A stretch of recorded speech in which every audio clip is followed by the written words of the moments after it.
Hi friends, எல்லாருக்கும் வணக்கம். Welcome back to my channel. இன்றைக்கி என்ன ரெசிபி பார்க்க போகிறோன்னா, ராஜ்மா பிரியாணி தான் செய்து காமிக்க போகிறேன். ரொம்ப சூப்பராக சுவையாக டேஸ்ட்டாக இருக்கும். இது செய்கிறது ரொம்ப எளிமையாக செய்திடலாம். இதுக்கு தேவையான பொருட்கள் கம்மி தான். இது பார்க்கவே நல்லா சூப்பராக கலர்ஃபுல்லாக இருக்கும். இது ஈஸியான மெத்தடு நான் சொல்லியிருக்கிறது. இதுக்கு நிறைய பொருட்கள் சேர்க்காம கம்மியான பொருட்களை வச்சு சீக்கிரம் செய்து முடிச்சிடலாம். இந்த சாதத்துக்கு இஞ்சி பூண்டு தக்காளி மட்டும் அரைச்சா போதும், ஈஸியாக செய்து முடிச்சிடலாம். இப்போ இதை எப்படி செய்யலாம், இதுக்கு தேவையான பொருட்கள் என்னென்னு இப்போ வீடியோக்குள்ளே போய் பார்க்கலாம் வாங்க. நான் முதல் நாள் நைட்டே ராஜ்மா வாங்கி கழுவிட்டு ஊற வச்சுருக்கேன். நம்ம இப்போ வேக வைக்க போகிறோம். இதை ஆல்ரெடி கழுவி ஊற வச்சுருக்கறதுனால நான் ஊற வச்ச தண்ணியோடையே குக்கரில் சேர்த்துக்கிட்டேன். இதில் உப்பு சேர்க்காம வேக வைக்கணும். இப்போ இதில் தேவையான அளவுக்கு தண்ணி ஊற்றிக்கங்க. இந்த தண்ணியை வேஸ்ட் பண்ண போகிறதில்ல. இந்த வேக வச்ச தண்ணியவே அரிசி வேக வைக்க போகிறோம். அதனால் தேவையான அளவுக்கு தண்ணி ஊற்றிக்கங்க. இப்போ இதை ஸ்டவ் ஆன் பண்ணி குக்கர் அடுப்பில் வச்சு வேக வைக்க போகிறோம். ஒரு 2 விசில் வந்தால் போதும். பாருங்கள், இந்த அளவுக்கு வெந்திருக்கு. ஒரு பாதி அளவு வெந்தால் போதும். ஏன்னா மறுபடியும் நம்ம அரிசியோடு சேர்த்து வேக வைக்க போகிறோம். இப்போ இதை தண்ணி தனியாக, இந்த ராஜ்மா தனியாக எடுத்து வச்சுப்போம். இப்போ ஸ்டவ்வை ஆன் பண்ணிவிட்டு குக்கரை அடுப்பில் வச்சுருக்கேன். ஒரு அகலமான குக்கரை. எண்ணெய் சேர்த்துக்கறலாம். கொஞ்சம் தேவையான அளவுக்கு எண்ணெய் சேர்த்துக்கங்க. எண்ணெய் நல்லா காயணும். இப்போ இதுக்கு தாளிக்கிறதுக்கு 1/4 ஸ்பூன் அளவுக்கு சீரகம், 1/4 ஸ்பூன் அளவுக்கு சோம்பு, 2 கிராம்பு, 2 ஏலக்காய், 1 பிரியாணி இலை எடுத்து வச்சுருக்கேன். இப்போ இதை எண்ணெயில் இதை போட்டுடலாம். இது போடும்போது கிராம்பும் ஏலக்காயும் வெடிக்கும். போட்ட வாட்டி தள்ளி நின்றுக்கங்க. இப்போ இது நல்லா பொரியணும். பொரிஞ்சாதான் வாசனை வரும். பாருங்கள், நல்லா வெடிச்சிருச்சு கிராம்பெல்லாம். இப்போ 2 பெரிய வெங்காயத்தை பொடியாக நறுக்கி இதில் சேர்த்துக்கங்க. சேர்த்து நல்லா வதக்கி விட்டுருங்க. இந்த ஓரமெல்லாம் நல்லா வதக்குங்க. நம்ம இப்போ வதக்கலைன்னா ஓரமெல்லாம் கருகி இருக்கும், நடுவில் ஒரு கலராக இருக்கும். அதனால் எல்லா இடமும் படுற மாதிரி வெங்காயத்தை மாற்றி மாற்றி கிளறி விடுங்க.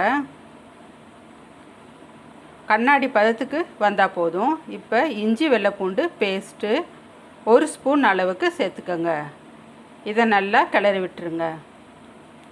ஸ்டவ்வு சிம்மிலேயே வச்சு செய்யுங்க. இப்போ இந்த பச்சை வாசனை போகணும். இஞ்சி வெள்ளைப்பூண்டு பச்சை வாசனை போகிற வரைக்கும் நல்லா கிளறி விடுங்க. நல்லா வதங்கியாச்சு. இப்போ நம்ம ஒரு 4 தக்காளி பழம் எடுத்து அரைச்சி வச்சுக்கோங்க. அதை இப்போ இதோட சேர்த்துக்கரலாம். இது பெங்களூர் தக்காளி, நாட்டு தக்காளி இல்லை, புளிப்பு அவ்வளவா இருக்காது. இதை நல்லா மிக்ஸ் பண்ணி விட்டுருங்க. எல்லா இடமும் நல்லா கலக்கி விட்டுருங்க. இந்த வெங்காயமும் தக்காளியும் மிக்ஸ் ஆகணும். இந்த எண்ணெய் தனியாக, தக்காளி வெங்காயம் தனியாக பிரிஞ்சு வரணும். அந்த அளவுக்கு வதக்கணும். அப்போ தான் இந்த தக்காளினுடைய பச்சை வாசனை போகும். பாருங்கள், எண்ணெய் தனியாக வந்துருச்சு.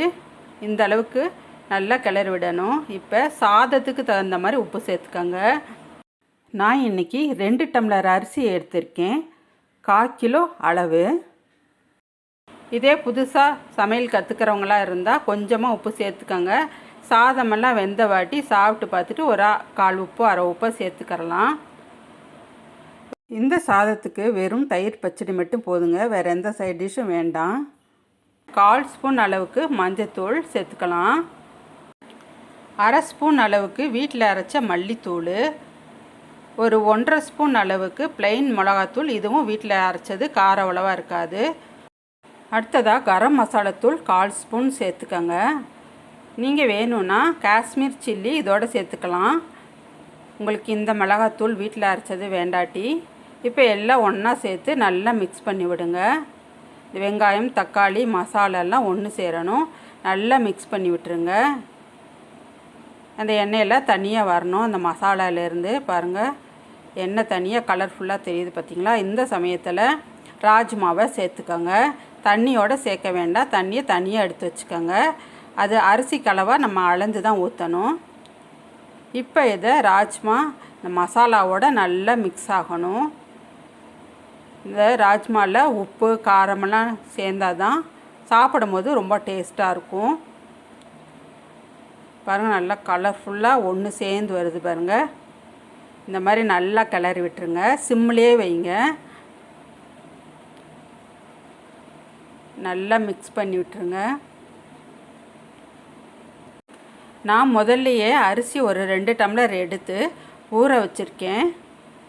ஊற வச்சுட்டு நம்ம தாளிக்கிறதுக்கும் தண்ணி ஊற்றி கொதித்து வர்றதுக்கும் அரிசி போடவும் சரியாக இருக்கும். அதனால் முதல்லையே அரிசியை ஊற வச்சுருங்க. பாருங்கள் எல்லாம் கலந்து வந்துருச்சு மசாலா. இப்போ நம்ம தண்ணியை அளந்து ஊற்றணும். இதில் இப்போ ராஜ்மா வேக வச்ச தண்ணி எனக்கு 2 டம்ளர் இருந்துச்சு, ஊற்றிட்டேன். 1 டம்ளர் அரிசிக்கு 2 டம்ளர் தண்ணி வேணும். நான் 4 டம்ளருக்கு 2 டம்ளர் சோயா வேக வச்ச தண்ணி சேர்த்துருக்கேன். மீதம் 2 தண்ணி ப்ளைன் தண்ணியாக சேர்த்துருக்கேன். எல்லாம் ஊற்றி நல்லா கிளறி விடுங்க. தண்ணி மசாலாலாம் நல்லா கிளறி விடுங்க. அடியில் இருக்கும் பாருங்கள் சூப்பராக கலர்ஃபுல்லாக இருக்குது. இந்த ராஜ்மா கலர் மாறிடுச்சு பாருங்கள். மசாலாவோட வதக்கினனால அந்த கலர் மாறி இருக்குது ராஜ்மா. இதை கிட்னி பீன்ஸுன்னு சொல்லுவாங்க. கடையில் கேட்டால் கிடைக்கும் இது. இப்போ இதில் நம்ம புதினா இருந்தால் சேர்த்துக்கோங்க. இல்லாட்டி உங்கள்கிட்ட கஸ்தூரி மேத்தி இருந்தால் அதை சேர்த்துக்கோங்க. இப்போ நான் கஸ்தூரி மேத்தி சேர்த்துருக்கேன். இதை நல்லா மிக்ஸ் பண்ணி விட்டுருங்க. 2 பச்சை மிளகாய் வேணுனாலும் சேர்த்துக்கோங்க. கொத்தமல்லி எல்லாம் கட் பண்ணி சேர்த்துருக்கேன். நம்ம மிளகாப்பொடி சேர்த்துருக்கனால நான் பச்சை மிளகா சேர்க்கலை. உங்களுக்கு காரம் அதிகம் தேவை அப்படின்னா பச்சை மிளகா சேர்த்துக்கோங்க, ஃப்ளேவராக இருக்கும். தண்ணி நல்லா கொதித்து வந்துருச்சு பாருங்கள். இப்போ அரிசி ஊற வச்சுருந்தேன், அதை கழுவிட்டு தண்ணியெல்லாம் நல்லா இருத்துட்டு அப்புறமேட்டு இதில் சேர்த்துக்கிட்டேன். தண்ணி இருக்கக்கூடாதுங்க அரிசியில், ஏன்னா ஏற்கனவே அளந்து தான் நம்ம ஊற்றிருக்கோம். அதனால் தண்ணி இல்லாமல் நல்லா வடிகட்டிட்டு அரிசியை சேர்த்துக்கோங்க. இல்லாட்டி சாதம் ரொம்ப குழஞ்சி போயிடும். ஏன்னா ஆல்ரெடி ஊற வச்ச அரிசின்றனால ஒரு விசிலில் வெந்துடும். நீங்கள் ஜாஸ்தி தண்ணி வச்சிங்கன்னா ரொம்ப குழஞ்சி போயிடும். இதையெல்லாம் மிக்ஸ் பண்ணி விடுங்க. அரிசி ராஜ்மா எல்லாம் ஒன்றா தெரியுது பாருங்கள். அரிசியும் கலராக தெரியும் இந்த தண்ணியில் வேகிறனால. இப்போ நம்ம மூடி போட்டலாம். நல்லா கொதிச்சு வந்துருச்சு. மூடி போட்டுட்டு ஒரு விசில் விட்டுட்டு ஒரு 5 நிமிஷம் சிம்மில் வச்சுருங்க. சிம்மில் வச்சுட்டு ஆஃப் பண்ணி விட்டுருங்க. சுவையான ராஜ்மா பிரியாணி ரெடி ஆயிடுச்சுங்க. ஒரு விசில் தான் விட்டேன். திறந்து பார்க்கலாம். பாருங்கள் சூப்பராக இருக்குது. சுட சுட இருக்குது பாருங்கள். கலர்ஃபுல்லாக இருக்குது பாருங்கள். நல்லா வெந்திருக்கு. ரொம்ப குழைவும் இல்லை, உதிராக இல்லை. இப்போ கிளறி காமிக்கிறேன் பாருங்கள். அடியிலேருந்து நல்லா மேல் நோக்கி கிளறி விடுங்க. பாருங்கள். உங்களுக்கு உப்பு பத்தலை அப்படின்னா இந்த சமயத்தில் சேர்த்துக்கரலாம். சுட சுட சாதம் இருக்கும் போது உப்பு சேர்த்துக்கங்க. அப்போ தான் எல்லாம் மிக்ஸ் ஆகும். ஆறின வாட்டி சேர்த்தா சாப்பாட்டில் ஒட்டாது. சப்போஸ் பத்தலைன்னா மட்டும் சாப்பிட்டு பார்த்துட்டு கொஞ்சம் போல் சேர்த்துக்கங்க. பாருங்கள் எப்படி இருக்குது. அவ்வளோதாங்க. ரொம்ப ஈஸியாக செய்திடலாங்க. நீங்களும் உங்கள் வீட்டில் இது மாதிரி ட்ரை பண்ணி பார்த்துட்டு எப்படி இருக்குன்னு கமெண்ட் பண்ணுங்கள். லஞ்ச் பாக்ஸுக்கு ஒரு ஈஸியான ரெசிபிங்க இது. ரொம்ப சீக்கிரமாக செய்திடலாம். இந்த வீடியோ உங்களுக்கு பிடிச்சிருந்துச்சுன்னா லைக் பண்ணுங்கள், சப்ஸ்கிரைப் பண்ணுங்கள், ஷேர் பண்ணுங்கள். தேங்க்யூ.